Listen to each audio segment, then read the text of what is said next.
Morning everyone. I'm in Llandderfel at the moment. It's the end of January, beginning of February 2025, and a few days ago it was Berwyn UFO Day, 23rd of January. I was going to camp up on the Berwyns and camped up there for a couple of years to mark the occasion. The weather was awful. And I did even think of doing another project, but again the weather was bad, and so I'm doing it today. But I'm starting off, I'm just going to go over this style. Oh, get my foot in here, it's a bit slippy.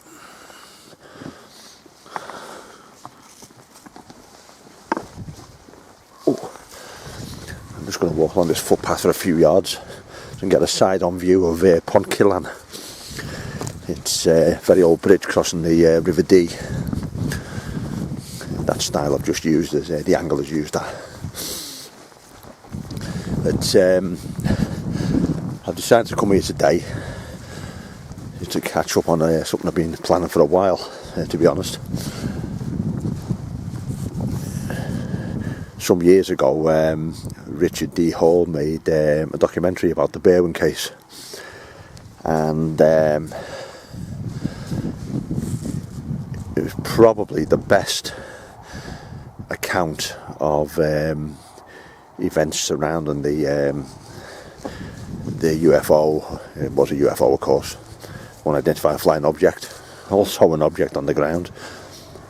But he says he's done the best account of anyone. I've yet to come across a single TV programme documentary. There hasn't been an anti-UFO agenda or that sort of thing, or they just basically miss out pertinent facts.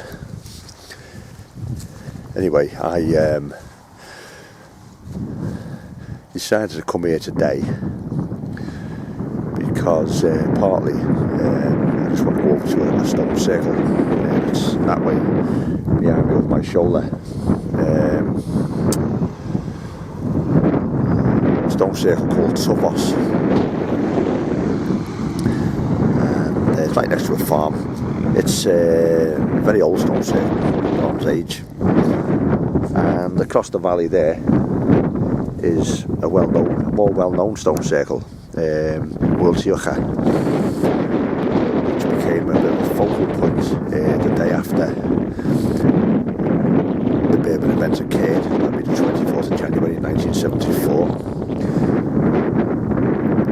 As it just all around it in the surrounding fields. The police searched it the following day, and there was a 3-man RAF search team which came from RAF Valley and Anglesey. They searched it to no avail. But one of the names in the UFO field at that time was Jenny Randalls, and she seemed overly obsessed about some sort of UFO connection with stone circles. And just by coincidence, not far from where the police searched, there was the Wiltshire stone circle, and all sorts of things led from that: misinformation, disinformation, erroneous Geiger counter readings, radiation readings, and all this inside the circle and whatever. But of course, none of this has ever been published, but it has been widely used to try and rubbish the event. So that is obviously suspicious in its own right. But in relation to the documentary that Richard D. Hall made, a key witness, which allowed me to whittle down which part of Berwyn this object was actually on the ground. It did come down.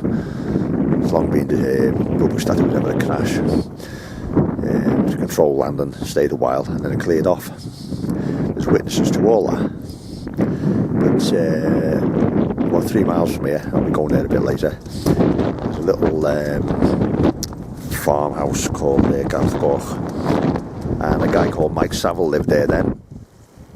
So I get out this wind. It's a very cold breeze at the moment. It's only a couple of degrees above freezing. I'm leaning against this tree. And he, his wife, several neighbours all watched this thing coming down. And one of the descriptions he sort of gave was that in the darkness, this object, as it came down towards the ground, slow descent, it seems to sink into the ground. Well, I later established that it actually went behind a hill, which you couldn't see in the dark, called Kevin Goch. And Kevin Goch is quite obvious in the daytime. And another reason I'm here today is because it's good visibility. I need about 6 miles of visibility, so I've got that today. I was able to ascertain parameters from the width of the yard and what he did and what he described.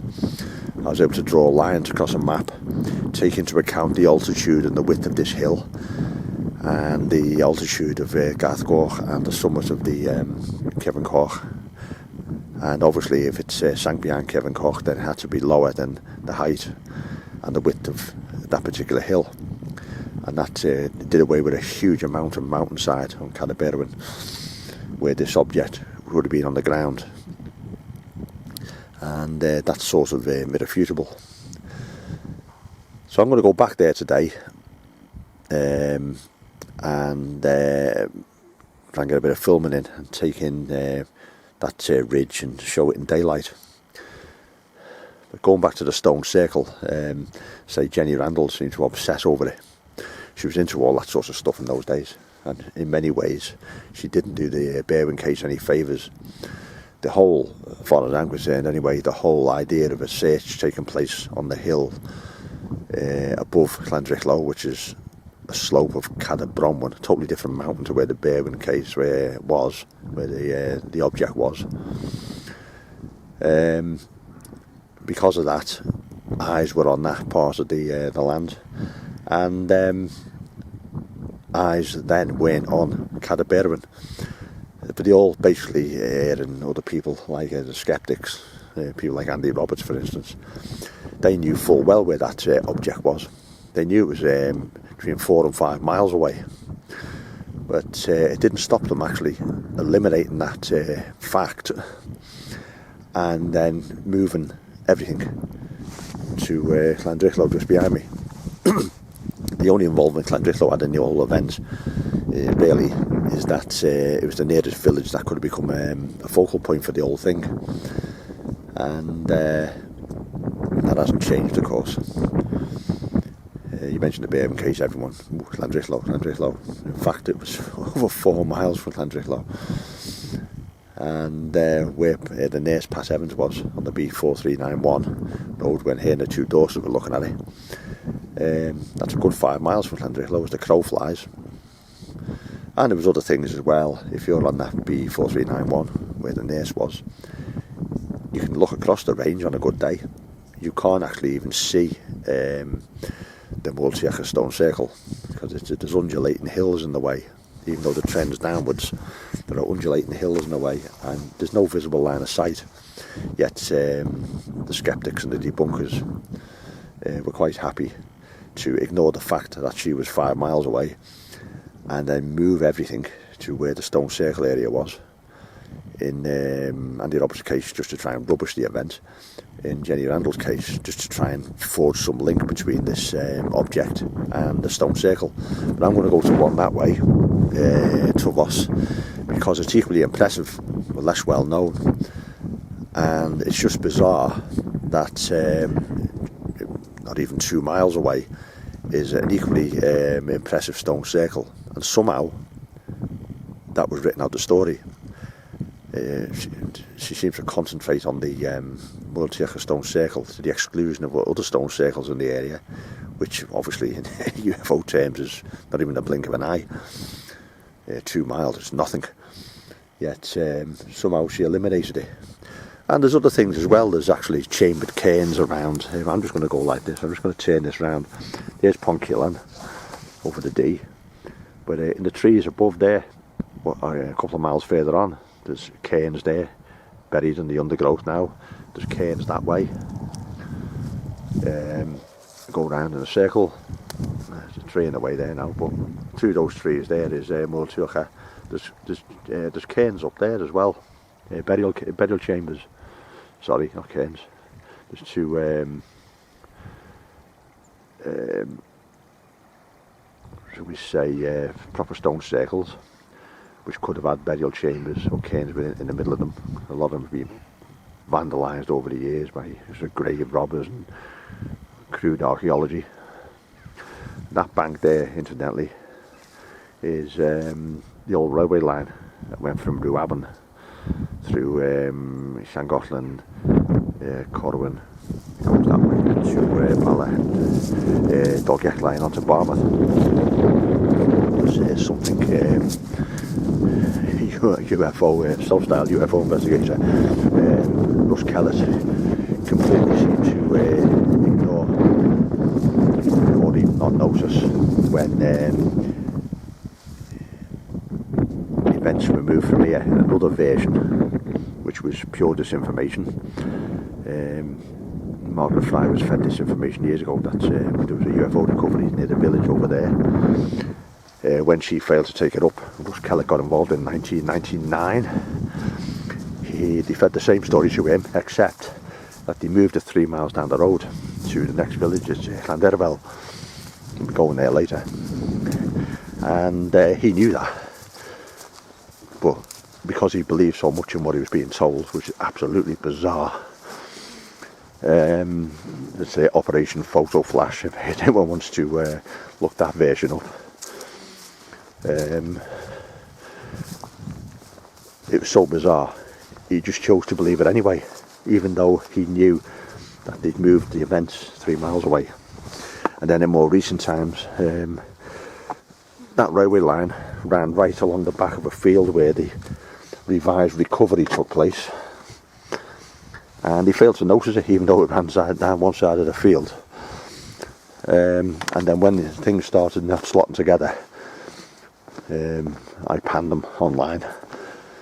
There's lack of interpretation skills of the landscape.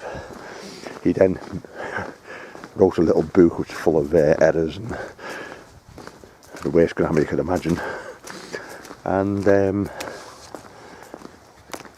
he moved the field again to a more convenient site just to get round all the things that I'd actually pointed out.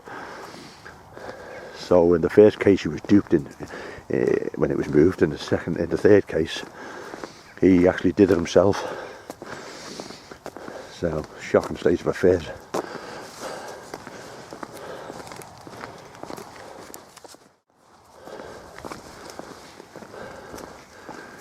This is the railway embankment. There used to be a bridge here, of course. It's just past this angler. He's going to do a bit of fly fishing on the river. Yeah, so I'm just going to head up this lane. T-junction at the top. I'm going to go have a walk around. I won't be clocking any more than about 6 miles today. I'm going to go that way to this Trevor stone circle.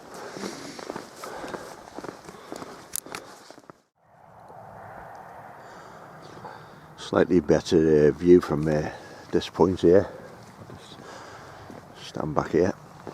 I go between the trees there and zoom in. Where that little large plantation is there, on the hill there to the right, and probably just a bit behind that top of that tree there is the Multiucha stone circle. There's a bloody car coming now. Pain in the arse.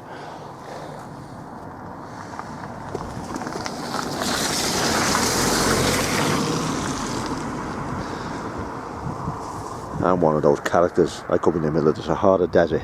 There's not another person for 1,000 miles. I go behind the sand dune to have a pee and someone walks over the top like.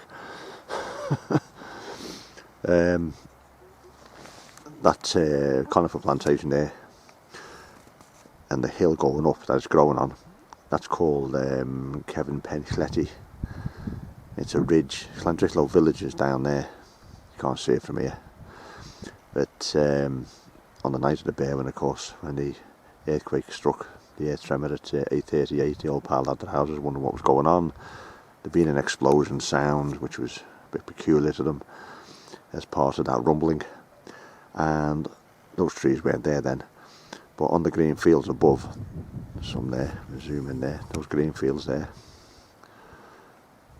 there was some lads there with a hunting lamp, lamping rabbits or foxes or something, and people came out, saw those lights, and not so many minutes, 15-20 minutes, there'd been conclusions, including with the police, that there might have been a plane crash, led to a major incident log being opened, 3-man search and rescue team being sent from RAF Valley and Anglesey, as I mentioned before, and they didn't get there till midnight. So there's a brief search in the dark in a commandeered Land Rover belonging to the Lloyd family. Hugh Lloyd accompanied them. He was about 14 at the time, and they did where the gap is in the trees over there, the track up onto the hill is there, and there's a stream coming down there which you can't get across even in a vehicle called Cloughnans. So they went in a clockwise direction above those green fields and a bit onto the moorland beyond, and came down. They didn't see anything except a light in that direction, which was close about 10 seconds before diminishing, which is in the same direction as this object. The line of sight for the people in the village there looking up that way, they can't see over that ridge even without the trees, so they couldn't see where this little light was emanating from, flashing about. It was only a hunting lamp, crude one at that. So they conducted a search, and the next day a more intense search was done. And those trees up there, they weren't there before, the conifers in the background, they're all more recent plantings, so it was all open. And of course they found nothing. They all concentrated there. It's all out of view here, but 4 to 5 miles that way, it's on the slopes of Berwyn. Straight ahead there is a different peak, that's Bronwyn. Very important not to mix the two up, which the skeptics have done, just to try and rubbish the event. 4 to 5 miles that way, certainly 5 miles that way, the nurse on the B4391 looking this way. And I say, while all eyes were on that land there, the next day, Thursday that will be, it's 24th of Jan 1974, while everyone's looking at that, no one was looking over there. So that could have been planned, it may have just been out coincidental, but it certainly helped to divert attention from where the object really was, and then just to try and mop up things further. You got people like Andy Roberts, who's made a career out of trying to rubbish this event, making out that somehow that object was over there. And then I guess, as I mentioned, you got people like Jenny Randalls, who also ignored solid concrete, absolutely irrefutable evidence to move masses over there just because of a stone circle. And then she ignored the stone circle that's on this road, which we'll come to in not so many minutes.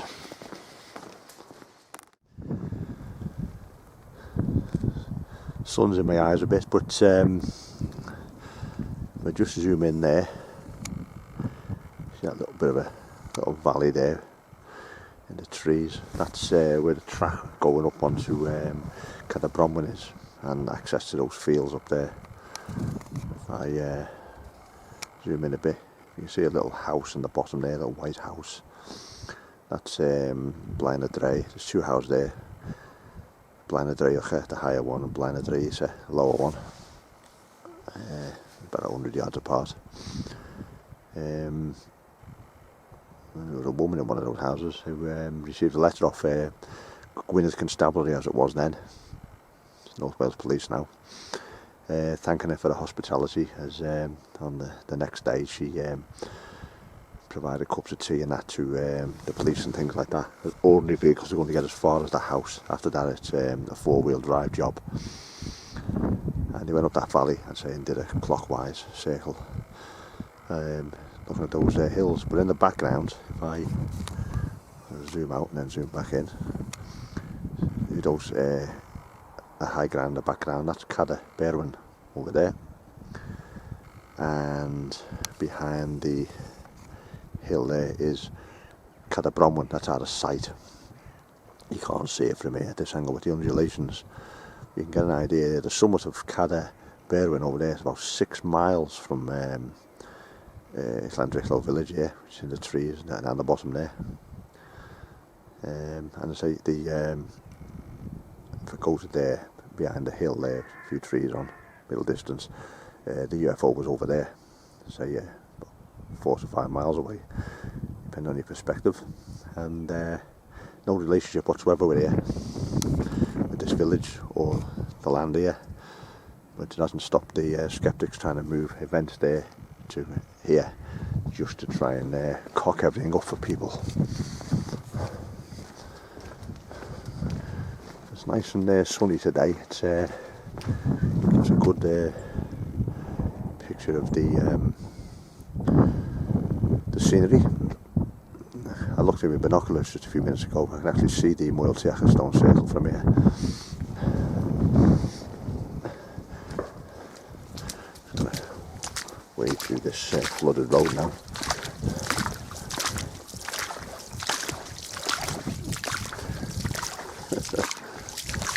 This is the time when you find out you've got a hole in your wellies.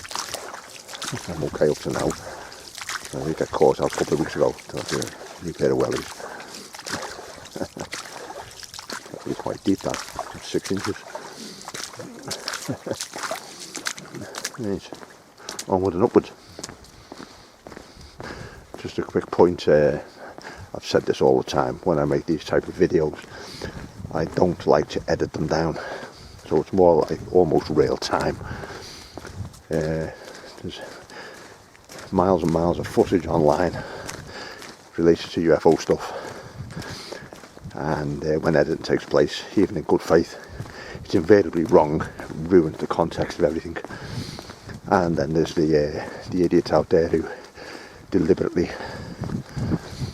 edit stuff down to make it look more mysterious and make mysteries out of things that aren't even mysteries. The stone circle I'm heading for is just up there.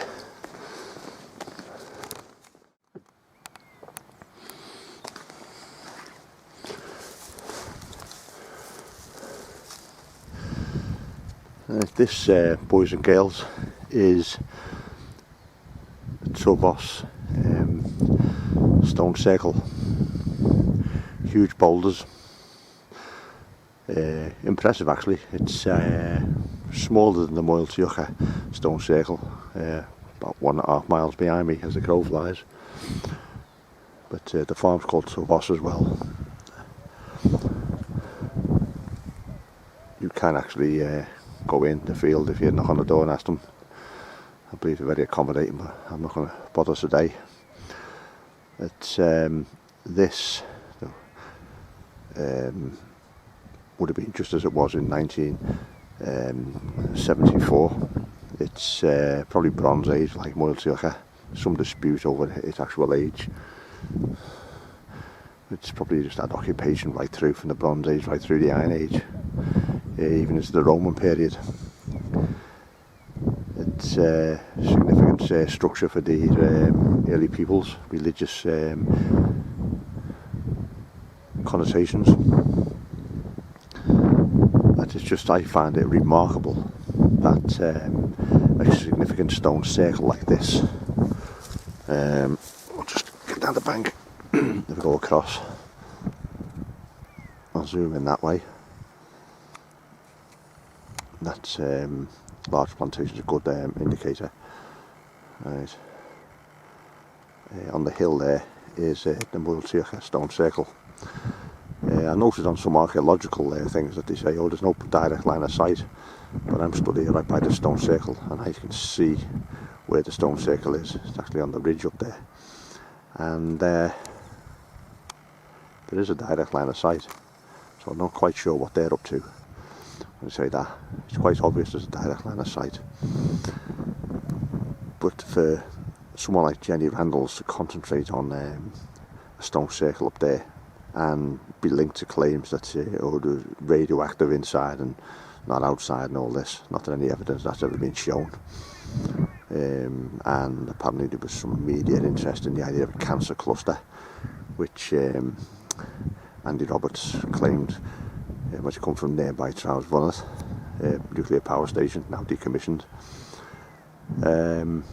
which is actually miles and miles and miles away. He also said that the Berwyn UFO could have been a missile that crashed from the nearby testing facility, which happened to be 75 miles away. That was a stretching things. But for her to actually concentrate on that stone circle up there, as if it had some sort of UFO link, and brazenly ignore this one, which is probably older, and there will have been some sort of connection between the two. It's not like it was two separate tribes with opposing circles, as it were. To ignore this is just bizarre. But then it suits the narrative. So as I say, this is the Tuvos stone circle. Now Garth Goch.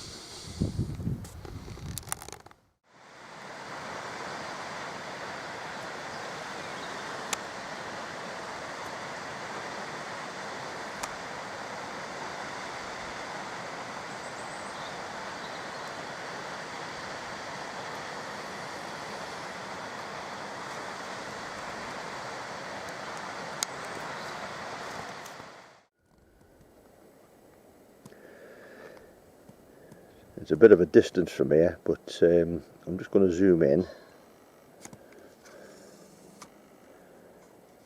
and on the summit there of that little hill, it's a long way, it's a bit too much for the magnification of this device.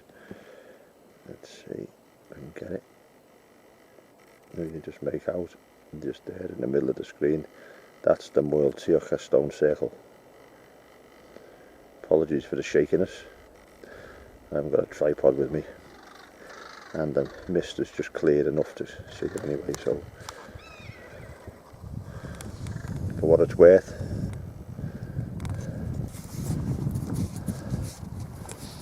you can imagine there, zoom in a little bit more there, you imagine there that that woodland wasn't there, those green fields were there.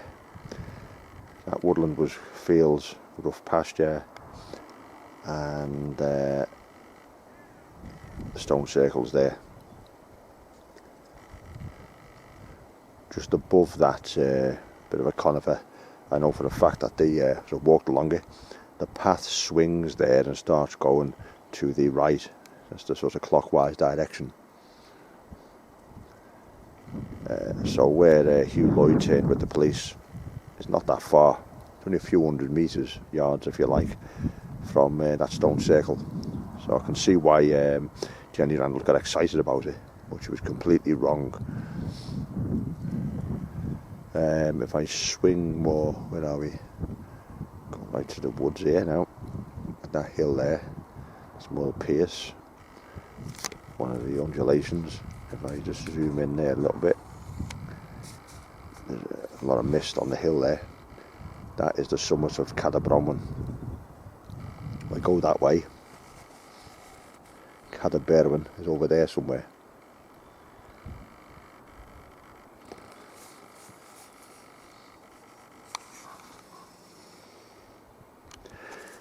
Massive difference between the 2 points where this object, UFO, flying saucer, extraterrestrial craft, whatever you want to call it, was.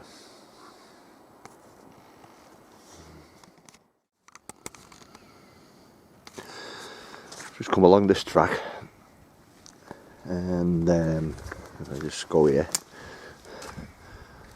across there, get a view of the Berwyns in the mist. So that's all Cadair Bronwyn up there. Cadair Berwyn itself is behind that ridge line in the back. It's got covered in conifers now. And up there, got a better view in a little bit. Behind that tree, that ridge line there is called Kevin Koch. And this farmhouse down here is Garth Goch, and that's the yard we were all in when Richard Hall made his excellent documentary about the Berwyn case. We came along that track in the vehicles, and that goes to a farm called Caipant. That's the exit out. You can get out this way, it's a rough track, it's a bridle track this. That goes through Caipant farm. The guy who lives there at the moment is called Leon. So he was a kid when all this was going on, but he was old enough to know, and obviously talking to the parents in later years, how they came from the farm, which is just through the trees there, to Garth Goch, to meet up with the Savilles and someone else in the other place over there, and they stood in the yard. I'll come to it a bit better in a bit, but the yard's rectangular, the way the buildings are laid out. It gives a perfectly straight parallel view, if you like, 2 parameters straight across that way, and they were watching this object up in the sky coming down, and then in the dark it seemed to sink into the ground, but in fact it was actually sinking behind that ridge line, and by knowing the sun was that ridge line and the length of it, and knowing the parameters of that yard, you can draw a line straight across a map, and you know that this object must have been lower than the line of sight from the top of that ridge. It couldn't have been any higher, or it'd still be visible. And to say, the lines drawn across from the B4391 where Pat Evans was, we know exactly where she was. And that again bisects the 2 lines from this direction, and it gives you a chunk of mountainside where this object must have been. Couldn't have been anywhere else, and that saved a lot of legwork, to be honest. But I'll go down there. I'm going to go behind the house. I think I'll get a clearer view there. Line myself up at the yard. I'm not going to interfere with the people who are there now. It's definitely not the guy who was there before. And I'm going to open my flask then and have some custard creams.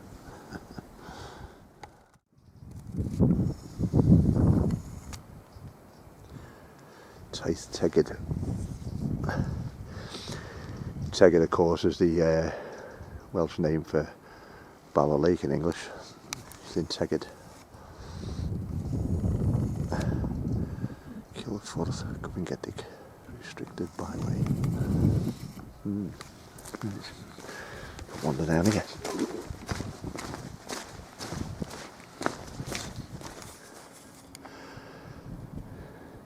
That white wall there, so I'm just stood by the gateway. That wall and that building gives a perfectly straight line straight out across there, and Mike Saville stood on the end of that wall and gave an account of what he could see, which is in the Richard Hall film, in his documentary.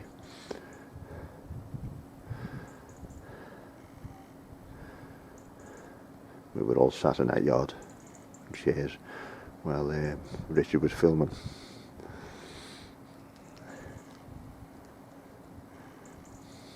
As I say, no idea who lives there now. Cracking place to live though, very primitive. It's got a telephone line, but I don't think it even had proper running water. I'm just going to head down there.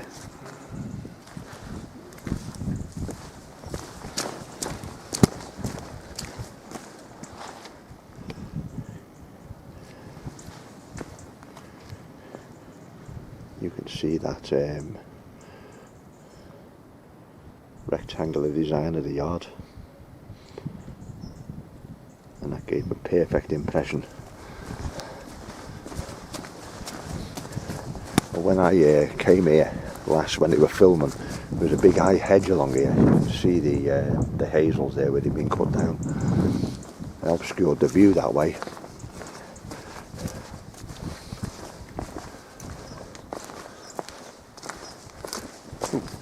panels. You have come into the 21st century.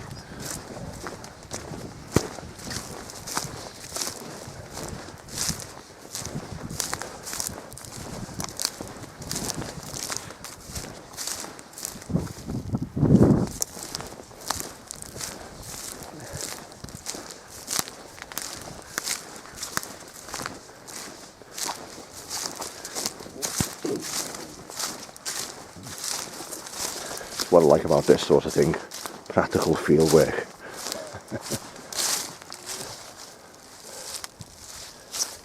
Just try and get a vantage point here.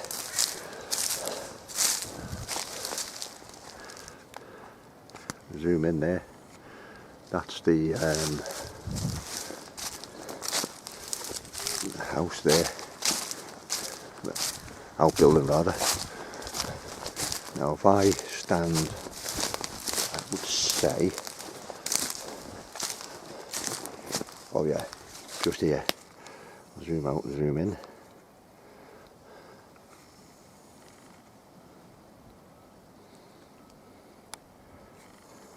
What I'm looking for. There's hardly any greenery here, still can't see what I'm looking for. I'm in perfect alignment now with the side of the outbuilding. So if I turn round now, I know there's scrub in my way. I'm in a perfect straight line now. And if I go up like that, in the dark, this is roughly where that object was when it started to descend. And then it went behind the ridge line there, there in the background, and then sank out of sight. Nice, cup of tea time.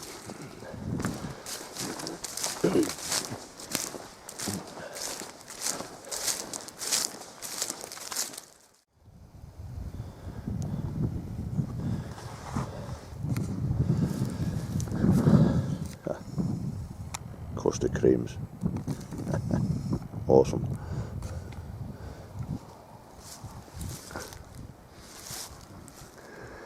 There's a new path here as well since I was last here. It's a permissive path going across there or down there. I'm not quite sure which way it's going. The public footpath's supposed to go that way, so I'll just have a look at the map in a bit and make a decision.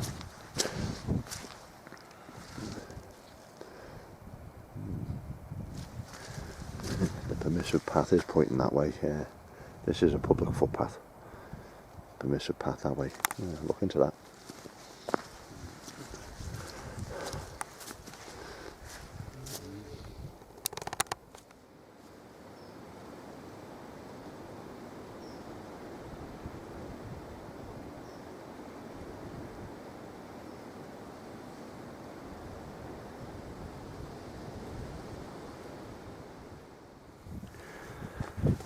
Trying to align myself now with the background. The trees are in the way, unfortunately. What I'm going to do, I'm just going to go up this bank here. Yeah, I think I can go that way. Go round here. I'm going to get as close as I can to that shed. Also without disturbing the occupants.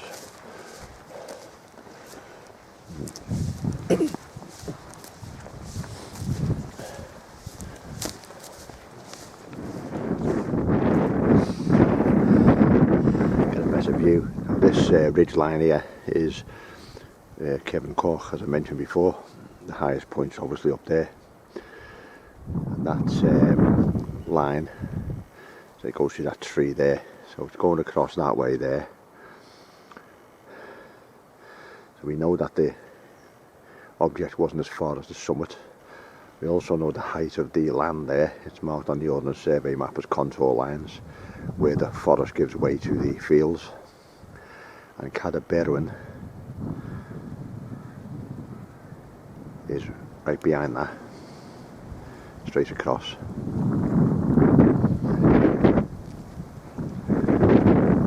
That's part of the ridge line in the very far distance there. If I just zoom in.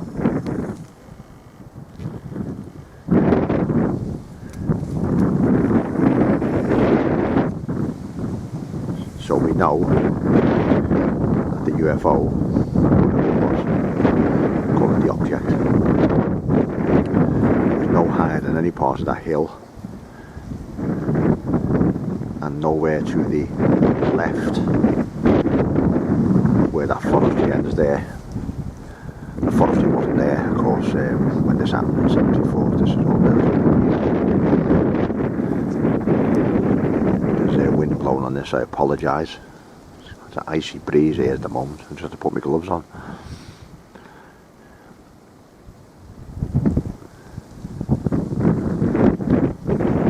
So I used the two sides of the yard, one being occupied by a building, the other side as a boundary, straight out, two parallel lines straight out there, and then about 3 miles that way is the B4391, where that Pat Evans was. She originates in a village down there, by the way, which I'll be going through later. She made her way up that way.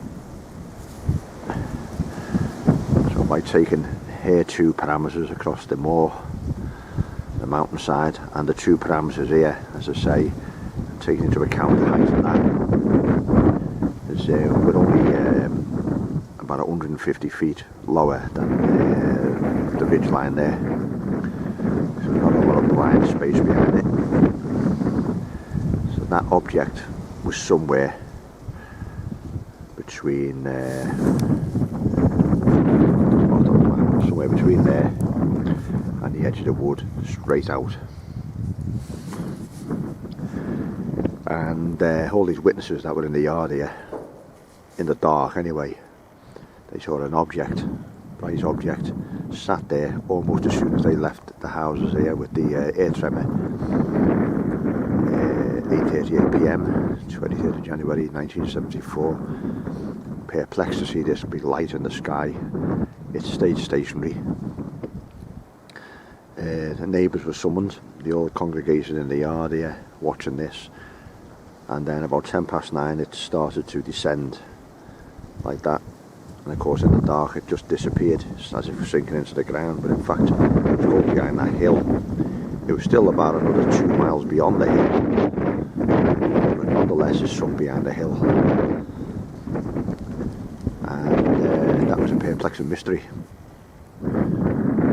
The only other thing I noticed is that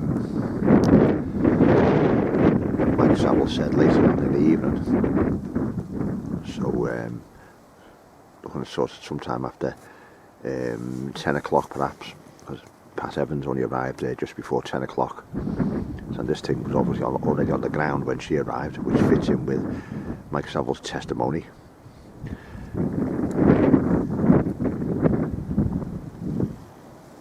That object was then seen in flight about 20 past 10 heading towards the beach.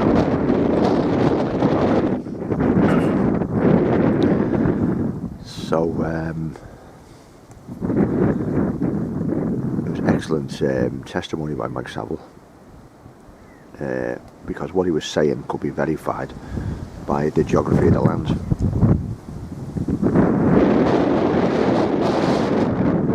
wasn't just making it up like some skeptics I could measure it.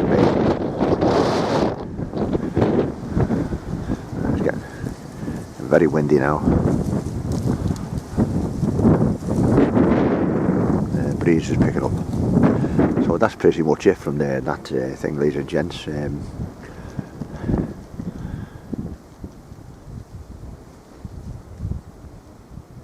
By putting two lines out there, bisecting them with two more lines, it whittled down a huge part of the mountain, and it saved me some legwork. Then, as far as I know, I'm the only person interested in this subject who's ever actually gone onto the open mountain. Basically every single person I know who's had something to say about this event is pontificated from the side of roads and things like that. And accessible tracks. You get a vehicle along, and you need to be on the ground, and also on the summit over there. being on those summits, looking down, totally different perspective. That's why also I was approached by a company called Firefly Productions in 2008 or 2009, I think it was. There'd been some files released by the MOD, and all of a sudden Channel 5 was commissioned to produce a series of UFO documentaries, obviously to counter the interest in the files. And one of them was about the Berwyn, and I was approached, and the girl who was researching it, trying to get me on board, she conned me into believing that it was about my interest in the subject, and I actually gave her a list of names which still stands today. I will never ever appear in any programme involving people like Andy Roberts, for instance, unless he's prepared to come with me out onto the moor and let me show him how what he's claimed is absolute trash, load of bollocks, because it is a load of bollocks. I can prove it, but he won't come. He's just using his own personal influence and contacts to keep up the idea that what he says is actually true. But when that Firefly Productions came and filmed me throughout the entirety of the programme, the filming rather, I was led to believe it was about me. Hugh Lloyd was in it. I know Hugh, of course. And only when it appeared on TV did I find out that all the people I gave a list of names, I wouldn't work with them, and I was assured would not be involved, were all in it. I'm joking, it was the Andy Roberts show. But Ian Levison, the director, he left a voicemail for me on the morning saying, oh, the good news is it's on TV tonight, the bad news is you're not in it. He said the commissioning editor at Channel 5 pulled every single thing that you showed us. Absolutely no mention of me whatsoever. Of course, when we were filming, we were up on the Berwyns in different places, and the director, of course, had been given a script. And he obviously had some background knowledge of the event. But of course, when I took him out onto the open hill, you could see he was very perplexed, and he's going, but this was here and that was there. I said, no, that's what you've been told. I said, now you're here, you can see for yourself it's not true. And of course, it made it quite awkward for him, because he couldn't follow his script. And of course, every time we went somewhere, I could say, look, this is wrong. What's being claimed is absolute rubbish. And that resulted in my entire contribution being pulled. I'd have been upset anyway had they kept my stuff, and then these people whose names I'd given actually turned up in the programme. But as it happened, they cancelled me out altogether. And it just goes to show that they didn't want my side of events. And it still stands today. For years I've said to any of these clowns, Andy Roberts, you come with me onto the hills and I will take apart your claims. And of course what they do is they just ignore you and pretend you never asked a question, because if they say no, of course it makes them look stupid, so they just pretend you never had the question. So the sun's starting to drop down now. So I'm going to drop down into Llandderfel. So for the time being, ladies and gents, that's that little account of what Mike Saville saw.